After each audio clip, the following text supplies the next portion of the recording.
Tartan girmiyor şeyin orada.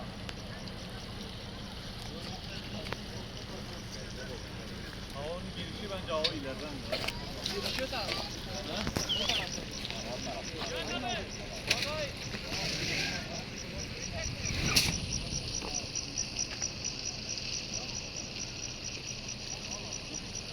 Mahmut abi.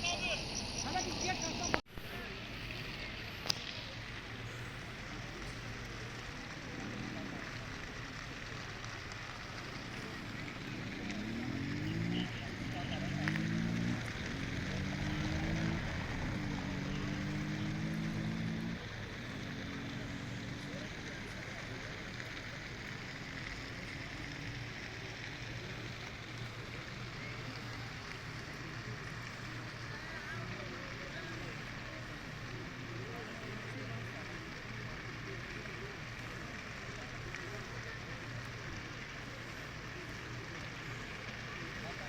Uzaksa yukarı.